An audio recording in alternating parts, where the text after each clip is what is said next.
Aló, bueno, comenzamos. Arantxa, te toca. Jesús. Muchas gracias.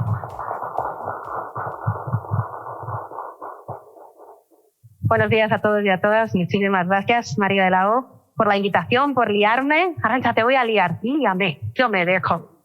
José Ángel, muchísimas gracias por esta invitación. Es un honor, una responsabilidad, un placer estar en esta mesa de panelistas tan excepcionales y encima ser la primera. Porque me dan 10 minutos. Ahí es nada para hablaros de contexto, geopolítica y sociedad. Lo voy a hacer.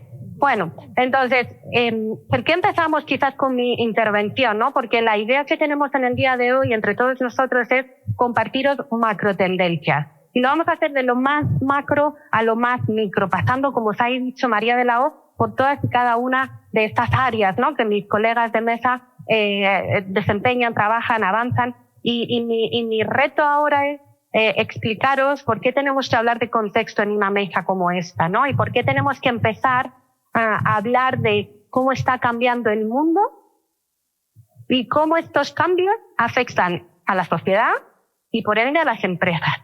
No olvidemos que las empresas somos los motores del crecimiento en cualquier país.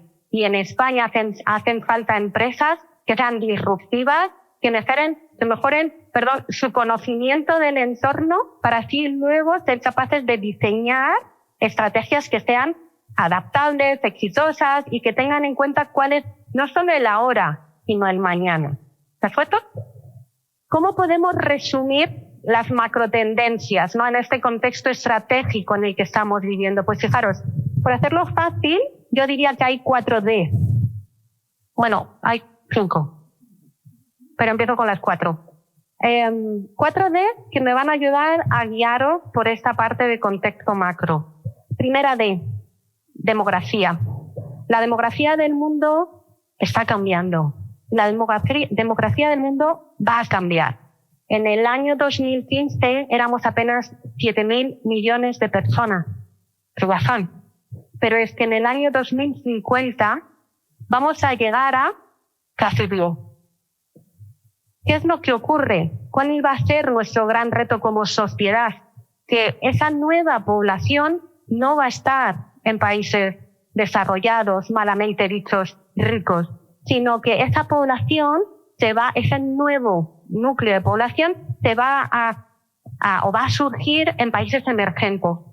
Países emergentes como el sudeste asiático, como África subsahariana, países que están viviendo una mejoría en su desarrollo económico y que por lo tanto sufren una explosión demográfica y que van a pasar a formar parte de esta masa, de esa mano de obra, de esa fuerza laboral del mundo, que por desgracia en España y en Europa no son buenas noticias las que traigo porque nuestra población, según estas perspectivas, va a reducirse.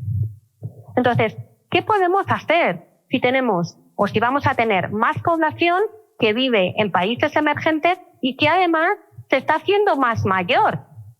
El gran reto ahí es entender que esa población que vamos a tener y que va a ser mayor de 60 a 65 años en España, en el año 2050 va a suponer un 30%.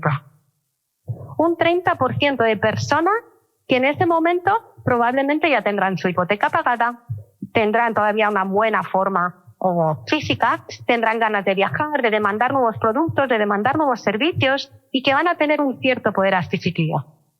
Y esta nueva población, ¿dónde va a estar viviendo? Fundamentalmente en ciudades. Las ciudades siguen siendo un gran reto para la sociedad del futuro porque tenemos que ir encaminándonos hacia ciudades inteligentes, hacia ciudades más sostenibles, hacia ese concepto del 15-minute city, ¿no? Ciudades de 15 minutos que nos permitan en un entorno a pie de 15 minutos de poder desarrollar nuestro trabajo, nuestras relaciones sociales, nuestra formación, nuestro ocio, súper retazo en términos de sostenibilidad. ¿Cómo gestionamos la energía que vamos a necesitar? ¿Cómo gestionamos y accedemos al agua, a la comida? ¿Qué hacemos con la basura y con los desechos urbanos? Y este es el panorama. Y esto no solo pasa en Europa, esto es una macrotendencia mundial. Primera D. Segunda D, digitalización. se va a hablar largo y tendido. ¿Qué empresas nos están digitalizando? Si es que ya se queda corto el proceso en el que estamos inmersos. Si es que hoy en día, como mis colegas van a presentar hoy, la IA está cambiando el paradigma de la sociedad, está cambiando el paradigma de cómo vivimos, de cómo trabajamos, de cómo producimos, de cómo nos relacionamos. Y hoy en día, hablar de que estamos digitalizados no es suficiente. Estamos en un entorno 3.0, con lo cual existe este mundo virtual que quizás en algún momento llegará a ser una vida secundaria, un second best, un second life, como se decía, ¿no? Y que podremos comprar y vender con criptomonedas, tener una vida alternativa. Bueno, ahí lo dejo. Podría ser. Tercera D, descarbonización. Gran macrotendencia que está cambiando la sociedad. Y ojo, esto no significa que lo tengamos que ver solo con los ojos europeos o de españoles. Tenemos que entender la descarbonización y tenemos que entender la sostenibilidad desde un punto de vista más macro. Y sostenibilidad no solo es tema medioambiental, es cómo nos preocupamos de la salud mental de las personas. Es esa S social que nos tiene que importar a todos y cómo hacemos una gestión sostenible de las personas en nuestras empresas. Que, por supuesto, tienen que tener un buen gobierno. Sostenibilidad es el compendio de la E, de la S y de la G. Y que, evidentemente, hoy en día lo que tenemos en mente es la descarbonización. Y cuarta D, cambio de paradigma económico brutal, desglobalización. Estamos en una etapa, en donde existen muchos factores que me encantaría tener más tiempo para ir uno a uno, que nos están haciendo darnos cuenta que el orden internacional está cambiando.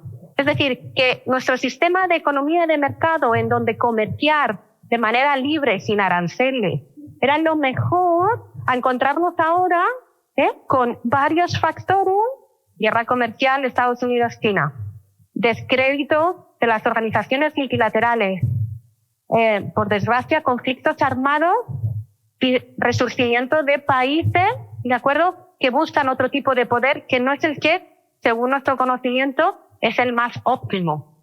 Por lo tanto, los flujos internacionales de comercio, las transacciones a nivel internacional, se están reduciendo, están siendo penalizadas. Y si estas 4D tienen y plantean grandes retos, la quinta, mucho más. ¿La quinta D cuál puede ser? Donald Trump. Entonces, voy a estar aquí todo lo que queda de mesa redonda y estaré encantada de resolveros cuestiones, pero simplemente quiero que entendáis que estamos en un momento estratégico en donde los países, las empresas y las personas nos tenemos que dar cuenta que el status quo que había se está rompiendo. Que hoy en día tenemos tensiones geopolíticas que están llevando hacia otro tipo, nos están arrimando hacia otro tipo de orden internacional, en donde los países están buscando su propio interés. Es decir, este es el gran reto que tenemos hoy en día. Tenemos que seguir avanzando para que no se genere la fragmentación geoeconómica. Porque si no, si como parece que estamos hoy en día viviendo con el segundo mandato de Donald Trump, vamos hacia ese desmembramiento, ese uso de la política comercial o de la política en general de manera transaccional, esto es un gran reto porque significaría que tendríamos por delante el riesgo de una década perdida de crecimiento económico. Así que, menos mal que no hay ventanas que se puedan abrir, pero este es el planteamiento macro que os quería compartir y a vuestra disposición para aclarar cualquier duda. Muchas gracias.